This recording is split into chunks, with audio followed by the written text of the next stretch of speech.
বাজারের কিছু কেনার মতো সাধ্য নেই আমাদের, এই শাক পাতাই ভরসা। প্রতিদিন একই কষ্ট, আর সহ্য হয় না রে। স্বামীরা গেলে শহরে কাজ করতে, অথচ একটা চিঠিও নেই, একটা পয়সা পাঠায় না। কি যে করছেন ওনারা কে জানে, কোথায় আছে কি করছে, অন্তত একটা খবর তো দেওয়া যায়। বৌদি, মন খারাপ করে লাভ নেই, যা আছে তাই দিয়েই যতটা ভালো করে রান্না করা যায় করি চলো। মন খারাপ করলে তো পেট ভরবে না, উল্টে শরীরটাই খারাপ করবে। তুই তো সবসময় সাহস জোগাস বিদ্যা, তোর কথা শুনলে একটু বল পাই মনে, নইলে এই কষ্ট আর সহ্য হয় না রে, সত্যি বলছি। সত্যি বলছি, তুই না থাকলে আমরা দুজনে হয়তো এতদিনে ভেঙে পড়তাম। তোর মতো আমরা মাথা ঠান্ডা রাখতে পারি না। আরে মেজ বৌদি, আমরা তো একে অপরের সাহস, একসাথে থাকলে সব সহ্য করা যায়, একা একা তো কেউই কিছু পারে না। বলো তো, মায়ের শরীরটাও ভালো না আজকাল। কিছু একটা করতে হবে, এভাবে আর কতদিন চলবে আমরা জানি না। কি করব বলতো, মেয়ে মানুষ আমরা, বাইরে গিয়ে কাজ করার সাহস কোথায় পাবো? কোনো অভিজ্ঞতাও তো নেই আমাদের, লোক হাসবে না। সাহস তো করতেই হবে দিদি, নইলে তো না খেয়ে মরতে হবে সবাইকে। ভয় পেয়ে বসে থাকলে হবে না। আমার মনে হয় আমাদেরও কিছু একটা রাস্তা খুঁজে বের করতে হবে, এভাবে রোজ শুধু শাক খেয়ে তো বেঁচে থাকা যায় না। আমি ভাবছিলাম একটা কথা। কি কথা রে, বল শুনি। না এখন থাক, রাতে সবাই মিলে বসে বলবো, এখন রান্নাটা আগে শেষ করি, মা খিদে কষ্ট পাচ্ছেন। এই শাক পাতা রোজ রোজ আর মুখে রোচে না। আমি বুড়ি মানুষ, একটু ভালো মন্দ খাওয়ার কি অধিকার নেই? সারা জীবন তো কষ্ট করেছি, এখনো করতে হবে। মা, আমাদের হাতে তো টাকা নেই, বাজার করবো কি দিয়ে? যা পাই তাই রান্না করি, আপনি খেয়ে নিন। আমাদেরও তো একই খাবার খেতে হচ্ছে, আমরা কি আলাদা কিছু খাচ্ছি? তোমার ছেলেরা টাকা পাঠায় না বলছো, কিন্তু আমার মনে হয় তোমরা লুকিয়ে রাখো। আমার ওষুধটাও কিনে দাও না, শুধু মুখে মিষ্টি মিষ্টি কথা। মা, এভাবে বলবেন না, আমরা কিচ্ছু লুকোচ্ছি না, সত্যি করে টাকা আসে না। আপনার এই সন্দেহ আমাদের খুব কষ্ট দেয়, আমরা কেন আপনার কাছে লুকোবো? আমি তো এমনিই বললাম, আজকাল কাউকে বিশ্বাস করা যায় না। মা, আপনি বিশ্বাস করুন, আপনার ছেলেদের কোনো খবর নেই। আমরা মেয়ে মানুষ কোথা থেকে টাকা আনবো? আপনার ছেলেদের কোনো খবর নেই এতদিন ধরে, আমারও তো চিন্তায় আছে ওদের নিয়ে। জানি না বাপু, কিছুই বুঝি না আজকাল, শুধুই কষ্ট পাই এই বয়সে, শরীরও সায় দেয় না। মা, আমরা আছি তো আপনার পাশে, দেখবেন সব ঠিক হয়ে যাবে। দেখা যাক। ভুল বুঝছেন, কিন্তু ওনাকে দোষ দিয়ে লাভ নেই, আমাদেরই কিছু একটা করতে হবে, এইভাবে বসে থাকলে চলবে না। দিদি, তুমি ঠিকই বলেছো, আমাদের নিজেদেরই কিছু একটা রাস্তা খুঁজতে হবে। বাইরে কথাগুলো আর সহ্য হয় না রোজ রোজ। সহ্য তো করতেই হবে এখন, কিন্তু চিরকাল না। রাতে বিদ্যার সাথে আমি কথা বলবো, ওর মাথায় নাকি কিছু একটা এসেছে। শাশুড়ি মায়ের কষ্ট আমরা বুঝি, কিন্তু উপায় কি?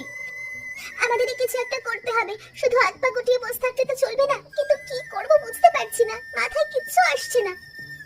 আমার একটা কথা মনে হচ্ছে বৌদি, সকাল থেকেই ভাবছি জমিদার বাবুর কাছে গিয়ে আমরা সব খুলে বলি, হয়তো উনি আমাদের পরামর্শ দিতে পারেন।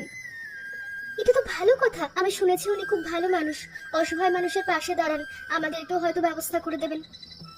আমরা দরকার হয় জমিদার বাবুর কাছে একটা জমি চাইলাম, যেটাতে চাষ করে লাভবান হলে সেখান থেকে জমি বাবদ বাবুকে কিছু টাকা দিয়ে দেবো, আর বাকিটা দিয়ে সংসার চালাবো।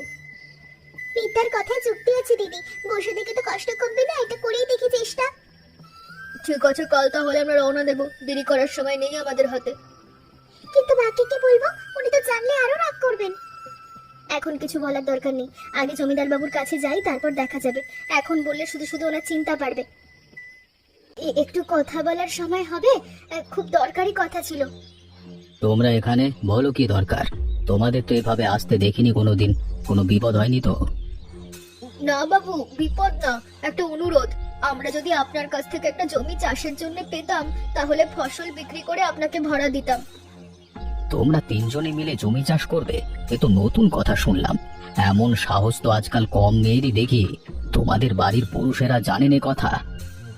বাবু, আমাদের স্বামীরা শহরে গিয়ে যোগাযোগ বন্ধ করে দিয়েছেন, সংসার চালানো কঠিন হয়ে পড়েছে।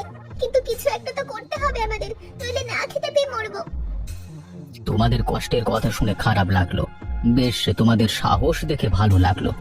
নদীর ধারের ওই জমিটা দিতে পারি, তবে সময় মতো ভাড়ার টাকাটা দিতে হবে। কিন্তু আমি কারোর উপর অন্যায় করতে চাই না, তোমাদেরও না। নিশ্চয়ই বাবু, আমরা কথা দিচ্ছি, সময় মতো সব টাকা দিয়ে দেব, আপনি বিশ্বাস করতে পারেন আমাদের। বেশ, কালকে তাহলে কাল থেকেই তাহলে কাজটা শুরু করতে পারো, দেখি তোমরা কি করে দেখাও। অনেক ধন্যবাদ বাবু, আপনার এই সাহায্য আমরা ভুলবো না। আপনি না করলে আজ আমরা এই সুযোগ পেতাম না, আমরা দেখিয়ে দেব মেয়ে মানুষ হয়েও আমরা পারি। যাও, মন দিয়ে কাজ করো। আমি অপেক্ষায় থাকবো তোমাদের সাফল্যের খবরের। পেলাম, এখন কি চাষ করব বলো তো? ধান চাষ করার মতো সময় বা অভিজ্ঞতা তো আমাদের নেই, আর ধান তো অনেক দিনের ব্যাপার। বৌদি, সবজি চাষ করলে কেমন হয়? সময়ও কম লাগে আর বাজারেও ভালো দাম পাওয়া যায়, তাড়াতাড়ি ফলও পাওয়া যাবে। লাউ, কুমড়ো, শাকসবজি এসব করলে ভালো হবে। সবজি চাষ তো ভালো বুদ্ধি, কিন্তু কিভাবে কি শুরু করব? কোন সার দিতে হবে এসব তো জানি না। তুই কিছু জানিস এসব? আমি বাবার বাড়িতে একটা বই পড়েছিলাম চাষবাসের ওপর, তাতে সহজ কিছু নিয়ম লেখা ছিল। আমরা সেভাবেই চেষ্টা করব। তাহলে তো ভালোই হয়, তুই আমাদের শিখিয়ে দিস বিদ্যা। আমরা তোর কথা মতোই কাজ করব। তোর উপরই ভরসা রাখলাম, তুই আমাদের বাড়ির সবচেয়ে বুদ্ধিমতী মেয়ে। ঠিক আছে বৌদি, প্রথমে ভাটে ভালো করে তৈরি করতে হবে, তারপর বীজ বসাতে হবে আর নিয়মিত জল দিতে হবে। এই তিনটে জিনিস মাথায় রাখলেই হবে। মাটি তৈরি, বীজ রোপণ, জল দেওয়া, ঠিক আছে, মনে থাকবে। বেশ, তাহলে কাল সকাল থেকে কাজে নেমে পড়ি আমরা।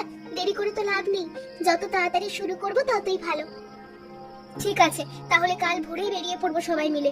প্রয়োজনীয় জিনিসপত্র আজ রাতেই গুছিয়ে রাখি, কোদাল, ঝুড়ি, বীজ সব ঠিক করে রাখি। উফ, হাত তো ব্যথা হয়ে যাচ্ছে, কিন্তু কাজ করতে হবে, থামলে চলবে না। এত বয়সে এত পরিশ্রম আগে কখনো করিনি। ধৈর্য ধরো দিদি, প্রথম দিন তো, আস্তে আস্তে অভ্যেস হয়ে যাবে। কয়েকদিন পর দেখবে কষ্ট হবে না। এই দিকটা আর একটু সমান করতে হবে। তুই যেমন বলেছিস তেমনই করছি, তোর কথা মতোই এগোচ্ছি। বিদ্যা, এভাবে কতটা দূরত্বে বীজ বসাতে হবে পড়েছিলি যেন, ভুলে গেছি, মাথা কাজ করছে না। 1 হাত দূরত্বে বসাতে হবে ভাবি, তাহলে গাছগুলো বড় হওয়ার জায়গা পাবে, নইলে একটা আরেকটার সঙ্গে জায়গা নিয়ে ঝামেলা করবে। এই কাজটা তো বেশ যত্নের, মনে হচ্ছে যত্ন নিতে হবে এই গাছগুলোর, একটু অবহেলা করা যাবে না। দেখো কি একটা সুন্দর বীজ, এর মধ্যে লুকিয়ে আছে আমাদের ভবিষ্যৎ। ঠিক বলেছিস, আমাদের সব আশাই তো এখন এই জমির ওপর, এখান থেকে আমাদের ভবিষ্যৎ নির্ভর করছে। ভয় হয় মাঝে মাঝে, যদি ফসল না হয়। দেখবে ঠিক ফসল ফলবে, একটু ধৈর্য ধরে যত্ন করলেই হবে। বিশ্বাস রাখো নিজেদের ওপর, আমরা এতটা পথ এসেছি, এখন পিছিয়ে গেলে তো চলবে না। কি গো, তোমরা মেয়ে মানুষ ওই জমিতে নেমে কাজ করছো? এই কেমন কথা? গ্রামে এমন কখনো তো দেখিনি বাপের জমি। কেন কাকা, আমরা কি ভুল করেছি? আমাদের তো সংসার চালাতে হবে, উপায় না থাকলে কি করব বলুন? আপনি নিজেই তো বলেন সংসারের জন্য কষ্ট করতে হয়। মেয়ে মানুষের কাজ ঘরে, চাষবাসের কাজ পুরুষের। তোমরা কি পারবে এসব কাজ সামলাতে? এত পরিশ্রমের কাজ তো সহজ না। কাকা, কাজ কি করছে সেটা বড় কথা নয়, কাজটা ঠিক মতো হচ্ছে কিনা সেটাই আসল। আমরা পারবো বলেই তো শুরু করেছি, আগে থেকেই হাল ছেড়ে দিলে তো চলবে না। দেখা যাক কি হয়, গ্রামের লোকজন কি বলবে সেটাও তো ভাবতে হবে তোমাদের। মান সম্মানের ব্যাপার আছে না। লোকে যা বলে বলুক কাকা, আমাদের পেটের ভাত তো কেউ জোগাবে না, লোকের কথা পেট ভরবে না। তোমাদের কথা শুনে অবাক লাগছে, আগে তেমন ছিল না। কাকা, প্রয়োজনই মানুষকে সাহস করে তোলে, আমাদেরও তাই হয়েছে। ভয় পেলে তো আমাদের পরিবারটাই না খেয়ে মরতো। কি দিনকাল পড়লো বাবু, বুঝি না আর কিছু। কাকার মুখ দেখেছিস গৌরী দিদি? মনে হচ্ছিল যেন আকাশ থেকে পড়লো। পড়ুক, আমাদের কি, আমরা আমাদের কাজ করি। আপনার বৌমারা তো জমিতে গিয়ে চাষের কাজ করছে, আপনি জানেন এসব? পুরো গ্রামে কথা হচ্ছে এ নিয়ে, সবাই নানান কথা বলছে। কি বলছো হারাধন? আমাকে তো কিছু বলেনি ওরা, এত বড় কথা আমাকে লুকোলো, আমার তো বিশ্বাসই হচ্ছে না। গ্রামের লোকে নানান কথা বলছে, মেয়ে মানুষ জমিতে কাজ করছে, ভালো দেখাচ্ছে না ব্যাপারটা। আপনার একটু নজর দেওয়া উচিত, আমি তো নিজের চোখে দেখে এলাম। ঠিক আছে হারাধন, আমি কথা বলবো ওদের সাথে। খবরটা দেওয়ার জন্য ধন্যবাদ, এত বড় কথা আমায় গোপন করলো। ভালো থাকবেন কুসুম দেবী, আমি তো শুধু ভালো বললাম আপনাকে। তোমরা জমিতে গিয়ে কাজ করছো আর আমাকে একবারও বলার প্রয়োজন মনে করলে না, এত বড় কথা আমার থেকে লুকোলে। মা, আপনাকে দুশ্চিন্তায় ফেলতে চাইনি আমরা, তাই জন্যই বলিনি। আমরা জমিদার বাবুর কাছ থেকে জমি নিয়েছি, সবজি চাষ করছি, ভালো কিছু করছি। কিন্তু গ্রামের লোকে কি বলবে? আমাদের তো একটা মান সম্মান আছে। মেয়ে মানুষ জমিতে কাজ করলে লোকে হাসাহাসি করবে, এটা কি ভেবেছো? মা, লোকের কথায় কান দিলে তো সংসারটা চলবে না। আমরা তো কিছু খারাপ করছি না, নিজেরা রোজগারের চেষ্টা করছি, এতে লজ্জার কি আছে বলুন? চুরি তো করছি না। মা, বিশ্বাস করুন, আমরা এই কাজে লজ্জার কিচ্ছু দেখি না, বরং না খেয়ে থাকাটাই বেশি লজ্জার। আপনি না খেয়ে থাকলে এটা মেনে নিতে পারবো না। দেখো, তোমরা যা বোঝো করো, একটু সমস্যায় পড়লে আমাকে বলবে না, আমি কিছু জানি না। মায়ের কথায় মনটা খারাপ লাগছে, কিন্তু আমরা তো কোনো অন্যায় করছি না, শুধু নিজেদের ভালোর জন্য কাজ করছি। ঠিকই তো, আমরা শুধু নিজেদের পায়ে দাঁড়ানোর চেষ্টা করছি, এতে লজ্জার কি আছে? বরং গর্বের বিষয় হওয়া উচিত এটা। মায়ের কথা শুনলে চলবে না দিদি। ভাবি, আমরা যদি এখন থেমে যাই তাহলে সব পরিশ্রম বৃথা যাবে। ফসল ফলা পর্যন্ত অপেক্ষা করি, তারপর সবাই বুঝবে আমরা ঠিক করছিলাম। তুই ঠিকই বলেছিস বিদ্যা, ফল দিয়েই তো সব প্রমাণ হবে। কথায় কিছু হবে না, কাজেই আসল পরিচয়। চল কাল থেকে আরো মন দিয়ে কাজ করব। তাহলে কাল থেকে আবার কাজে যাই, যা হওয়ার হবে, আমরা থামবো না। ঠিক আছে ভাবি, আমাদের বিশ্বাস রাখতে হবে নিজেদের উপর। আমরা তিনজন যতদিন একসাথে আছি কোনো ভয় নেই। দেখো কি সুন্দর সবজি হয়েছে, বিশ্বাসই হচ্ছে না আমাদের হাতে এত ভালো ফসল এলো। চোখে জল চলে আসছে। বলেছিলাম না ভাবি, যত্ন করলে ফল ঠিক আসবে, আমাদের পরিশ্রম বৃথা যায়নি। চলো তাড়াতাড়ি এগুলো বাজারে নিয়ে যাই, আজই বিক্রি করে ফেলি। এত সবজি ঘরে রাখলে নষ্ট হয়ে যাবে, তাড়াতাড়ি হাত লাগাই। ঠিক আছে, সবাই মিলে তুলতে শুরু করি, দুপুরের মধ্যে বাজারে পৌঁছতে হবে আমাদের। বাহ, তোমাদের সবজি তো খুব তাজা। কে চাষ করেছে সব? এত ভালো সবজি তো আজকাল দেখাই যায় না। আমরা নিজেরাই করেছি, নিজেদের হাতে যত্ন করে, কোনো রাসায়নিক ছাড়া। মাটি থেকে বীজ রোপণ পর্যন্ত সব নিজেরা করেছি। আর তাই নাকি? তাহলে তো তোমাদের সবজি নিয়মিত নেবো আমি। দাম ভালোই দেবো, চিন্তা করো না। তোমাদের পরিশ্রমের মূল্য পাবে তোমরা। প্রতি হাটিয়ে আসবো আমি তোমাদের কাছে। আর মাকে গিয়ে বলি, দেখি উনি কি বলেন। আশা করি এবার খুশি হবেন আমাদের ওপর, আর সন্দেহ করবেন না। চলো তাড়াতাড়ি বাড়ি ফিরি, মাকে এই খুশির খবরটা দিতে হবে। আজ মায়ের জন্য ওষুধ কিনে নিয়ে যাই চলো, আর জমিদার বাবুকে টাকাটাও ফেরত দেবো। হ্যাঁ চলো। আপনার তো অনেক জ্বর, কতক্ষণ ধরে এরকম? আমাদেরকে ডাকলেন না কেন? দুপুর থেকেই একটু একটু করে বাড়ছে, তেমন কিছু মনে করিনি প্রথমে, ভাবলাম সেরে যাবে। তোমরা তো বাজারে গিয়েছিলে, ডেকে কি হতো? এত জানিয়ে চুপ করে বসেছিলেন, আমাদের ডাকলেন না কেন মা? এভাবে চুপ করে থাকলে তো বিপদ বাড়ে। কথা বলার সময় নেই, তাড়াতাড়ি ডাক্তার ডেকে আনতে হবে। তুমি মায়ের মাথায় জল ঢালো, আমি ডাক্তার ডেকে আনছি। মেজে বৌদি, তুমি একটা কাপড় ভিজিয়ে আনো। তাড়াতাড়ি যা বিদ্যা, আমরা এখানে মাকে দেখছি, দেরি করিস না একটু। মা, আমরা আছি আপনার পাশে। তোমরা এত ব্যস্ত হইও না, আমি ঠিক হয়ে যাব, ডাক্তার লাগবে না। চুপ করে থাকুন মা, আপনার শরীরের যত্ন নেওয়াই এখন আমাদের কাজ, আর কোনো কথা নয়। মা একটু ধৈর্য ধরুন, ডাক্তার এসে দেখলেই সব ঠিক হয়ে যাবে। তোমরা না থাকলে আমার যে কি হতো।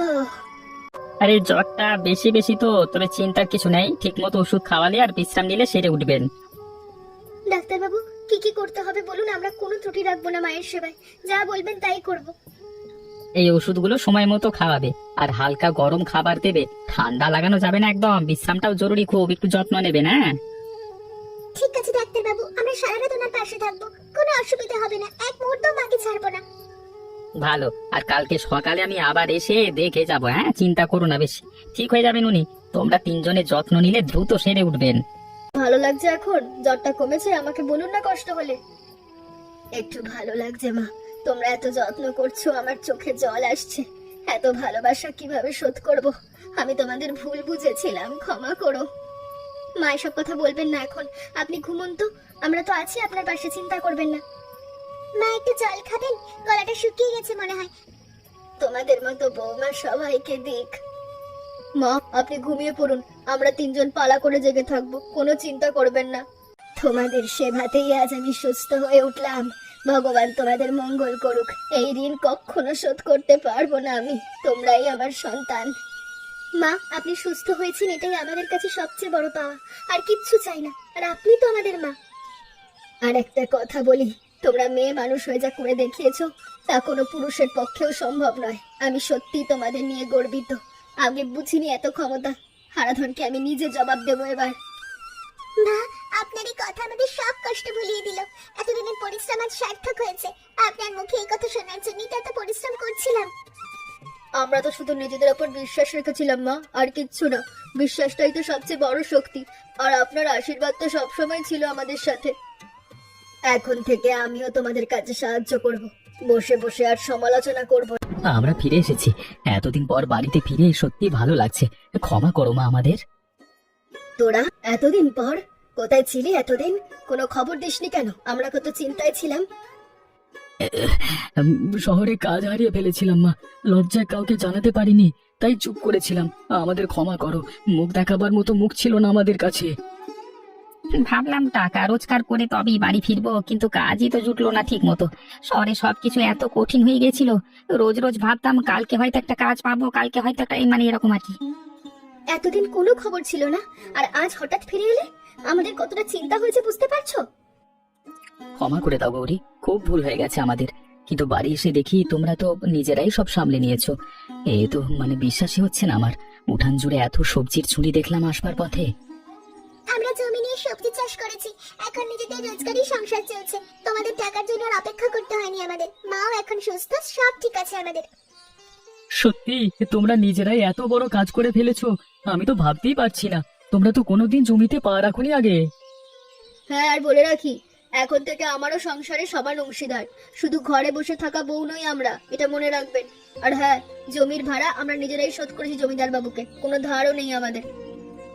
তাই তো দেখতে পাচ্ছি, আমাদের চেয়ে তো তোমরাই বেশি সফল হয়ে গেছো। লজ্জা লাগছে এখন নিজেদের কথা ভেবে। শহরে গিয়ে আমরা কিছুই করতে পারলাম না, তোমরা। আজ আমাদের পরিবারটা সম্পূর্ণ। ছেলেরাও ফিরলো, বৌমারাও নিজেদের পায়ে দাঁড়াতে শিখলো। এর চেয়ে বড় সুখ আর কি হতে পারে। এখন থেকে আমরা সবাই মিলে একসাথেই সংসার আর জমির কাজ চালাবো। কারো একার বোঝা হয়ে থাকবো না। আমরা তিনজন যা শিখেছি সেটা আপনাদেরকেও এবার শেখাবো। ঠিক আছে, আমরা তোমাদের কথা মতোই